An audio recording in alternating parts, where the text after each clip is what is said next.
Hi everyone! A few weeks ago Facebook announced its first prototype for a UAV, that's an unmanned aerial vehicle.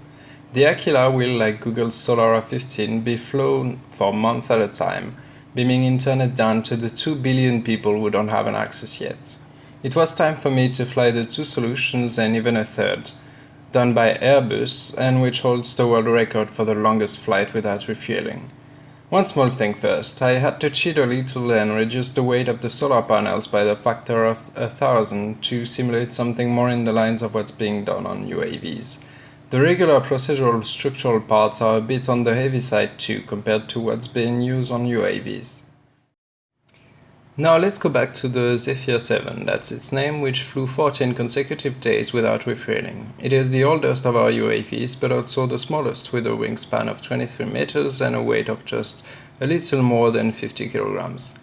Takeoff is initiated by 5 people running while holding it. After that it's propelled by two 450 watts electric motors. The Zephyr's very low weight allows it to cruise at 55 km per hour. For us that's a 15 meters per second target speed.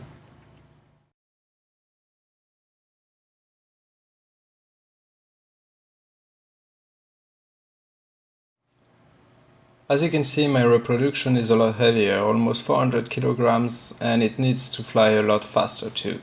Its long tail often makes it wobble, which results in a hard-to-fly craft. I do enjoy the looks very much though, and the fact it's been around for so long is impressive to say the least.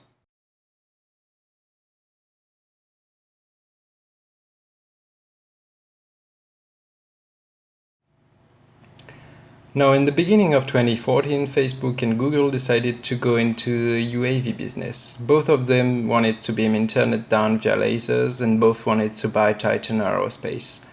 Google won this battle and is currently testing systems based upon the Solara 50.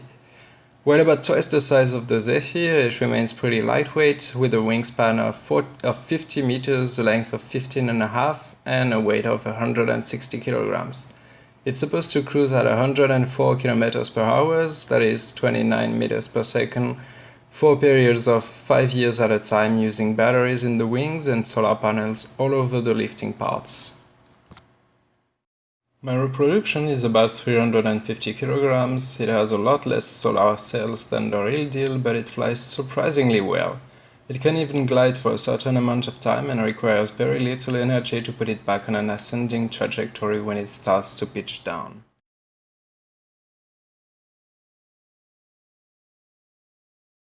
You may have noticed that I'm flying those pretty high, but it's actually the altitude at which they are planned to fly over areas in need of connectivity.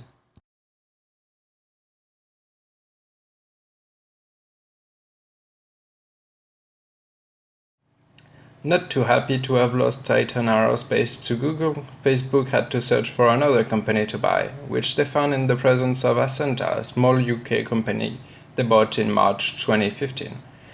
A few days ago they announced their first prototype, the Aquila.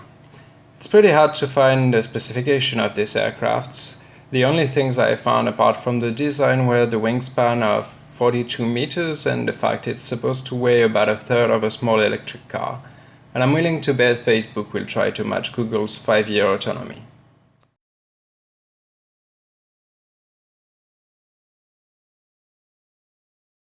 From the few pictures and videos that were released to the public, it is not easy to tell where the control surfaces are. That is why I added those two next to the core of the craft. Without those I could not even take off. The 4 electric motors allows it to stay in the air even if one comes to malfunction. It can easily fly on 2 of the 3 remaining engines, probably even take off on just 2. The design itself is basically a giant double-swept wing with instruments in the middle. It is therefore very stable and picks up speed without even trying. When it comes to turning, the very far horizontal control surfaces allow for a great yaw authority, while the small close to the center of mass 11s are just awful to induce roll. All in all, it's perfect to circle above a certain location, which is just what we are asking from this kind of UAV.